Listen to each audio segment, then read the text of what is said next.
So we're gonna pull this cap off and the nut underneath it,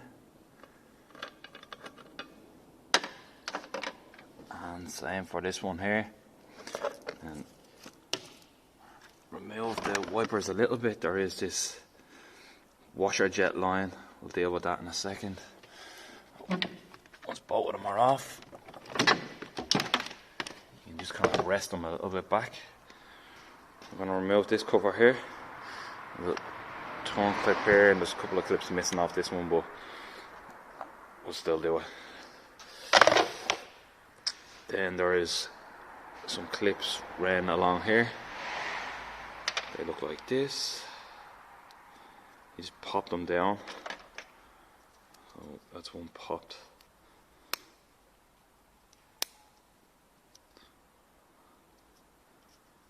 Push down on them in, and you can pull them out. So there's probably 6 of them.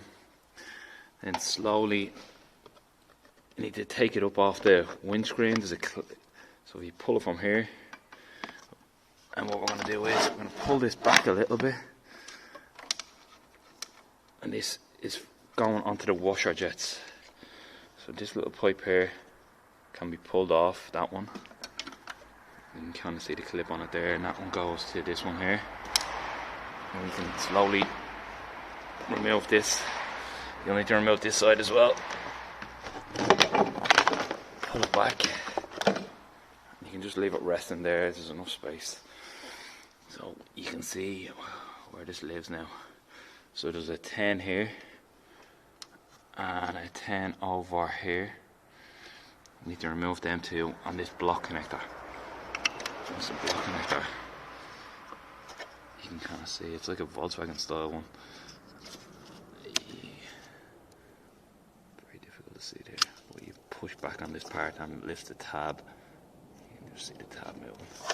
Slide that off. It's very difficult to get at.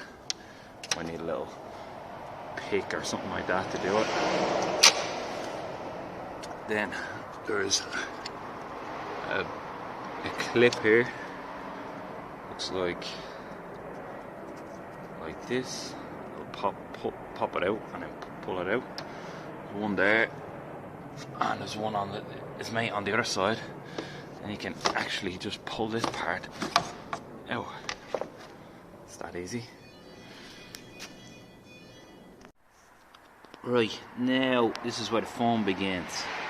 So you can see down here I popped this, so I'll show you on the new regulator, which is the new one, and it's in the same orientation that it was previously. So we're going to pop this ball joint here. We're going to remove this, alright, take it off.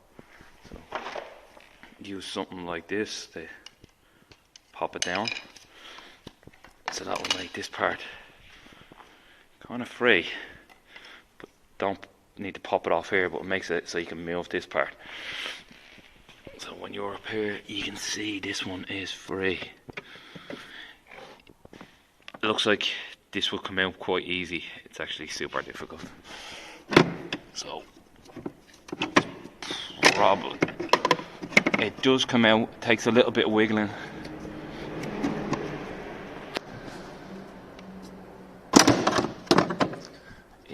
It's not easy, put it that way. Without popping that part off at the back, you'll struggle to get it out, to be honest.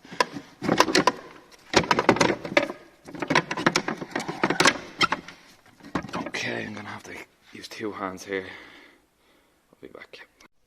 So you'll have to kind of manhandle it up a little bit here.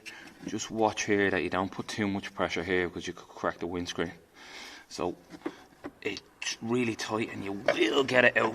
It will just come out. So once you have it out, the old one, the boat. That's a genuine Jaguar part. I don't think you can get it anywhere else.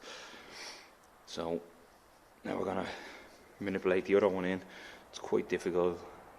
Probably won't be able to get it on camera. So I just have this one sitting in, and you can kind of just see it. This one's actually a little bit easier.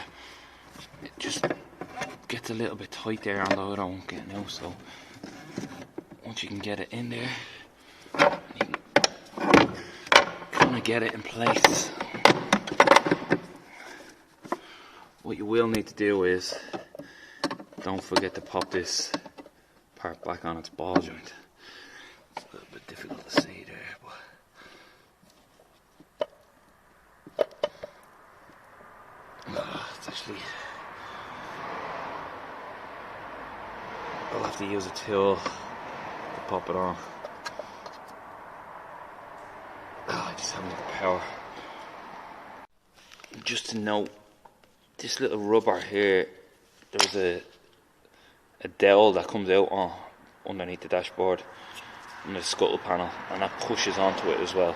So you don't need to undo anything, but you will feel it when you're trying to line up the 210 bolts.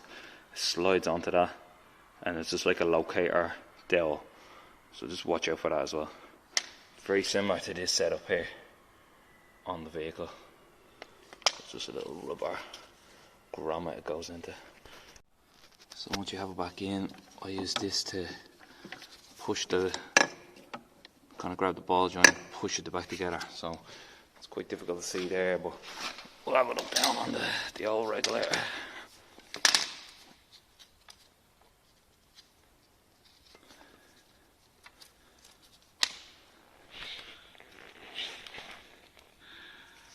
So you can kind of see the ball. So we're going something like this. It's quite difficult to do with one hand. There you go.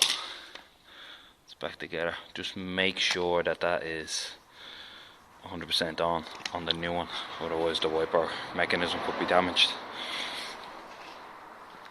Now just plug it all back together. The only other thing I'd recommend doing is running the wipers first and setting them to a stop, and then switching the engine off. So operate the wipers, they'll do their initial turn, and then wait for it to stop, set it to off, then switch off the engine, then put your wiper blades back on. And then that's it, easy peasy.